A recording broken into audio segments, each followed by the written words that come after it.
The Sword of Demicron. I. The DARPA Project Veritas leak. 2. Manufactured consensus. 3. The architects of COVID-19 consensusship. IV. Anti-science. The guardians of the fallacy. B. The myth of the blind watchmaker, Watchmaker 2.0. Topical bibliography. B. The sound of science. 7. The allegory of the plague. If a ray of light falls into a pigsty, it is the ray that shows us the muck and it is the ray that is offensive. Ayn Rand, The Fountainhead, 1943. 7. Allegory of the Plague. For 18 months, I've been working to uncover the origin of the SARS-CoV-2 virus, as a member of the ad hoc investigative team Drastic. During that time, For 18 months, I've been working to uncover the origin of the SARS-CoV-2 virus, as a member. For 18 months, I've been working to uncover the origin of the SARS-CoV-2 virus, as a member of the ad hoc investigative team Drastic. During that time, I've researched several different facets of the mystery and read several thousand scientific articles and approximately 150k pages of FOIA documents. The emerging trend I've seen is that most of the various threads are starting to converge and flow in one main direction, and it's time to stop pushing against the current simply to cover up the truth. It's time to step back, look at the big picture, and lay out the COVID origin case as it currently stands. One of the main reasons my publishing record has been fairly sparse since April is that I keep finding more and more evidence every day, and thus there's never a good stopping point. However, it's also way past time to provide a concise, cohesive narrative, so that awareness and momentum can build to begin holding our officials accountable for what's occurred. The majority of what follows is an abridged version of the arguments laid out in The Myth of the Blind Watchmaker, which is an entirely different and far more comprehensive document than the one I published as Part 5 of Gaslight of the Gods back in April. The livestream describing our most recent findings, from July 4th, can be found in 2 parts on Rumble, Part 1 and Part 2. The reason is because the volume of evidence is more substantial, and the potential implications are disturbing. The argument. We don't have to find the origin of the SARS-CoV-2 virus to find the origin of the pandemic. That argument may sound strange, but the point is that enough evidence already exists to show that Dr. Fauci and others. That argument may sound strange, but the point is that enough evidence already exists to show that Dr. Fauci and others took deliberate actions and made decisions that were in opposition to their statutory responsibilities. Furthermore, there are 2 reasons to start now, not after the next election. First, sufficient evidence already exists to compel testimony to gain answers, and there's no indication that Fauci et al. Will cooperate in any way without a subpoena. Second, more and more Americans will continue to suffer the effects of the pandemic every single day that vital information is withheld from the public. None of the evidence that has emerged since I first described these 4 elements has undercut the assertions. We can further condense the watchmaker arguments down to A. We now know that they recognized how unnatural the SARS-CoV-2 virus looked, right from the start. B. We now know why this would have been obvious to the NIAID's Vaccine Research Center once they received the genome on the 11th of January 2020. C. We know that they targeted specific aspects of the suspicious genome to suppress within the scientific debate. D. The decisions to censor the FCS and the other HIV inserts had major and deleterious impacts upon the early spread of the virus and upon our current efforts to understand and fight long COVID. The real questions that Congress, the media, or other scientists should be asking at this point. What he just said there is a cover-up, cost people's lives. The real questions that Congress, the media, or other scientists should be asking at this point 2.5 years on, are why they censored these elements and still are, and why they retained these elements in their vaccines. What follows is a summary of the evidence for arguments AD mentioned above. Those who've read the full document since its last iteration was published on May the 28th of May wish to skip ahead to the final section, Gaslight of the Gods.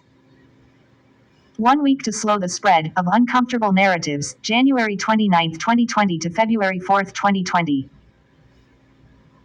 On January 31, 2020, an 80-page book titled Analysis of Wuhan Coronavirus, Deja Vu was published as a free download on Amazon's Kindle service. This was the first English-language publication to discuss the existence and implications of the FCS. The only prior reference was a Chinese research paper published as a preprint on January 21, 2020 to the Chinix Observer. Gallagher's first mention of the FCS came 2 days earlier, in a January 29, 2020 post on the virology.org professional message board. Also on January 31st, a 9-page scientific article titled, Uncanny Similarity of Unique Inserts in the 2019 nCoV Spike Protein to HIV-1 GP120 and GAG, was uploaded to the preprint server by arXiv. The authors, a group of researchers from India, listed a set of 4 short segments they discovered within the then 2019 nCoV spike protein's genome that matched portions of HIV-1, the virus responsible for AIDS. That same day, Trevor Bedford, an expert in viral evolutionary dynamics, began tweeting in response to the paper's claims, pictured below, and Anthony Fauci and Jeremy Farrar called for an emergency teleconference to be held the next day, the 1st of February 2020, a Saturday, with leading scientists and public officials from 4 countries. This part's about Anthony's jackbooted thugs placing their boot down on the mouth of free speech. By Monday afternoon, the 3rd of February 2020, a second teleconference had been held, with GOF-implicated scientists, Trevor Bedford, Anthony Fauci, Tom Inglesby, Gigi Granville and more attending at the request of Kelvin Drogemeyer, the presidential science advisor for President Trump and the director of the White House Office of Science and Technology Policy. The stated purpose of the event was to combat misinformation surrounding the origin of the 2019 nCoV virus.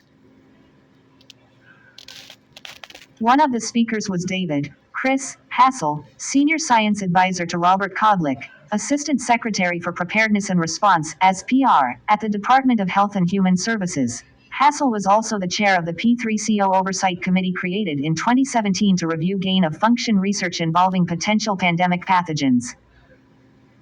Together, this group reached the decision to construct a specific narrative, meant to silence any inquiries that might travel down a path that implicated many of the most prominent virologists and vaccinologists in the world.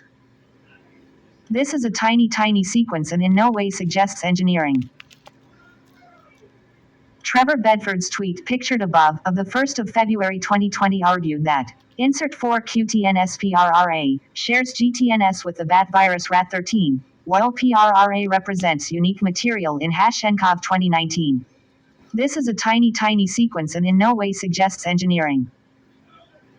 It's hard to overstate how disingenuous his statement was, especially since the Internet Archive shows that Bedford had been active on the message board during the period between Gallagher's first post on January 29, 2020 and Bedford's the 1st of February 2020. I just love the Internet Archive, don't you? It's where all the truths are held that they try to delete, but they can't go away. It's hard to overstate how disingenuous his statement was, especially since the Internet Archive shows that Bedford had been active on the message board during the period between Gallagher's first post on January 29, 2020 and Bedford's the 1st of February 2020 tweet. The existence of the furin cleavage site, FCS, couldn't be suppressed, because its crucial role in increasing the infectiousness of respiratory pathogens was widely understood within the international scientific community.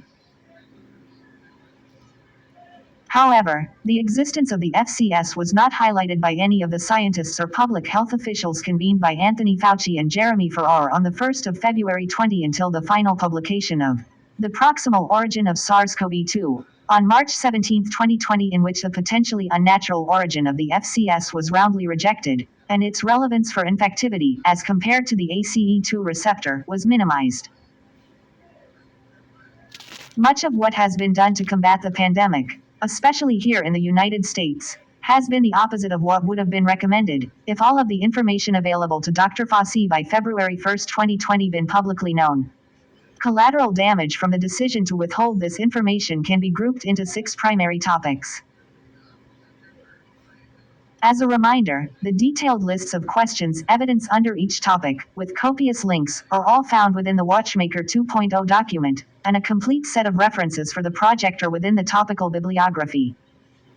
I did want to provide a small sample of the questions, just to give you an idea of the concerns arising from the published evidence that I've found thus far, that demand answers. 2. Non-pharmaceutical interventions, NPI, and early treatments. Why has the aerosol, airborne transmission of the virus been largely ignored by the WHO and most public health agencies? Why did Anthony Fauci, BARDA, as PR push remdesivir but not other antiviral drugs, specifically fusion inhibitors, which had been invented in the US and showed strong potential in 2 decades worth of in silico in vitro and in vivo studies on class 1 viruses including HIV-1/2 and CoVs? Robert Gary recently informed us that vitamin D is critical for our T-cell response, which is one of the bodily systems hit hardest during a severe COVID-19 infection. Why didn't Anthony Fauci et al. Ever recommend, include vitamin D as a prophylactic, early treatment, or weight loss, exercise or healthier diet? Could it be that vitamin D manufacturers don't kick back money to politicians and officials at the NIH and NIAID? Why didn't Anthony Fauci et al. Ever recommend, include vitamin D as a prophylactic, early treatment, or weight loss, exercise or healthier diets? Why was Bill Gallagher's... It's almost as if he wanted more people to get sick. Why was Bill Gallagher's note on the Chinese use of chloroquine to block the virus from using endosomal entry, especially in the lungs during the Wuhan outbreak, never specifically addressed? Why was remdesivir targeted for approval for the treatment of late-stage COVID-19 infection, when its mechanism targets the virus itself, which has already inflicted its damage by that point in the infection? Ralph Baric and Mark Dennison, who helped create and test it, reiterated this point in February 2020. Some have suggested that SARS-CoV-2 is a live attenuated vaccine, lab reverting to its original form, something seen with LAVs with dengue fever. However, that makes no sense. Why would China need an antidote, fusion inhibitors, for a vaccine trial? Gaslight of the gods. When you have eliminated all which is impossible, then whatever remains, however improbable, must be the truth. Sir Arthur Conan Doyle, The Sign of 4, 1890. The purpose of my watchmaker argument was to highlight the elements of the SARS-CoV-2 genome that appeared unnatural. Highlight the fact that Fauci and other scientists recognized the inserts and understood their implications. Show that they specifically targeted the FCS and the HIV inserts for suppression, censorship. Show that they continue to target The hero here is the FOIA lawsuit process. Show that they continue to target scientific and public awareness and discussion of these elements, despite the impact to studies on long COVID and the origin of the virus itself. In recent weeks, I've discovered further damning evidence in support of the hypothesis, portions of which were discussed during my July 4th drastic livestream with Dr. Jonathan Cooey, Part 1 and Part 2. The first additional key point is that the FCS has been specifically left unchanged in most of the developed COVID-19 vaccines, despite decades of against the standard practice of viral vaccine design for flu, HIV, etc. This image is from the YouTube video of one of the gain-of-function study sessions in December 2014, the week before the GOF ban pause went into effect. The person sitting... GOF, GOF, stands for gain-of-function ban.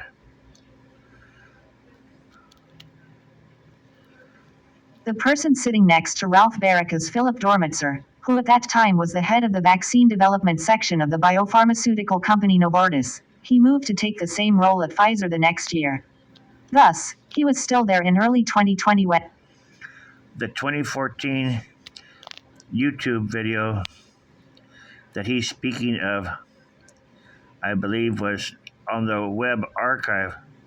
Now, why was a C-SPAN video on the web archive? I have questions myself. Thus, he was still there in early 2020 when the decision was made to retain the FCS. Some readers may pause at this point and wonder if perhaps retaining the FCS was a mistake, something that was simply missed in the shuffle. Thankfully, Moderna and the NIAID's Vaccine Research Center, VRC, explicitly stated this for the record. It gets worse, however. You see, I've been troubled by Fauci's decision to stay quiet about the existence of the FCS for more than a year. However, after reading 24 articles which describe the construction of vaccines for coronaviruses, HIV and the flu, I surveyed the methods used to prepare and neutralize a virus for safe use as prophylaxis. Thus far, I've gone through 26 studies of prototype vaccines and only found 2 in which the furin cleavage site was kept, unchanged, for the final product. Those 2 are the Moderna, VRC and Pfizer mRNA vaccines in use today. I should note that all of the current prototypes being studied for future use, that I've come across thus far, have returned to the pre-pandemic method of removing or changing the FCS. Why did they keep it, and why have they reversed course? We need to know why, now. Lastly, there's one more vital point that the public needs to understand. Dr. Fauci and a few other senior scientists knew instantly that the discovery of HIV spike inserts within the SARS-CoV-2 viral genome made it almost impossible for the virus to be natural. The first part of the evidence.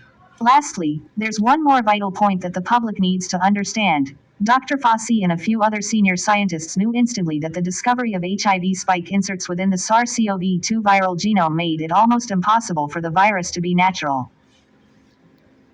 The first HIV spike inserts almost impossible for the virus to be natural. Wow. The first part of the evidence is the FCS itself, because that 12NT segment is part of one of those 4 inserts first highlighted by Prodin et al. On January 31, 2020.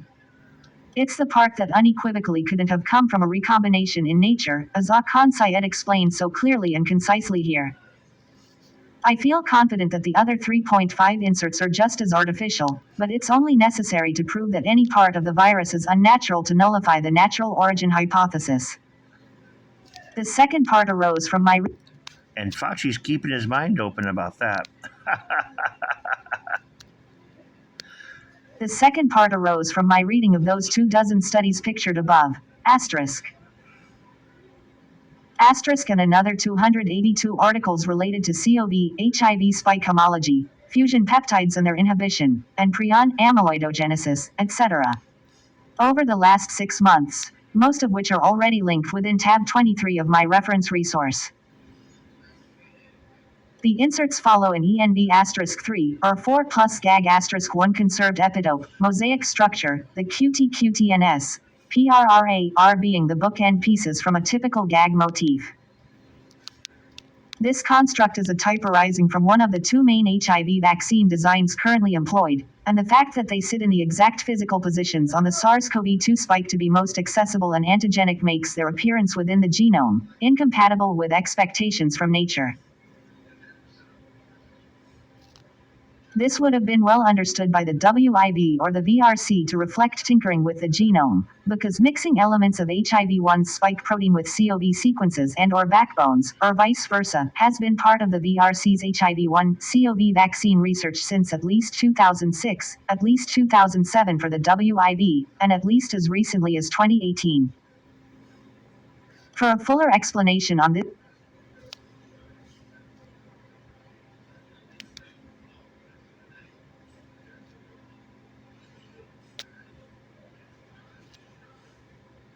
this would have been well understood by the WIV or the VRC to reflect tinkering with the genome, because mixing elements of HIV-1's spike protein with CoV sequences and/or backbones, or vice versa, has been part of the VRC's HIV-1 CoV vaccine research since at least 2006, at least 2007 for the WIV, and at least as recently as 2018. For a fuller explanation on this point, watch the July 4th livestream on Rumble Part 1 and Part 2. In short, it's time to ask Dr. Fauci why he chose to suppress, censor awareness of the FCS and the other HIV-like inserts. The former exacerbated the early spread of the pandemic, and the latter is almost certainly the main driver. For a fuller explanation on this point, watch the July 4th livestream on Rumble Part 1 and Part 2. In short, it's time to ask Dr. Fauci why he chose to suppress censorship. Well, that opportunity is coming because a judge has ordered Dr. Fauci to post under oath, along with all the other censorship folks from the NIH and NIAID and even the CIA, I believe. In short, it's time to ask Dr. Fauci why he chose to suppress, censor awareness of the FCS and the other HIV-like inserts.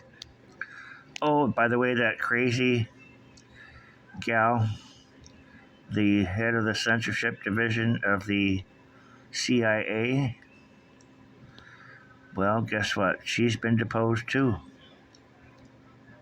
In short, it's time to ask Dr. Fauci why he chose to suppress, censor awareness of the FCS and the other HIV-like inserts.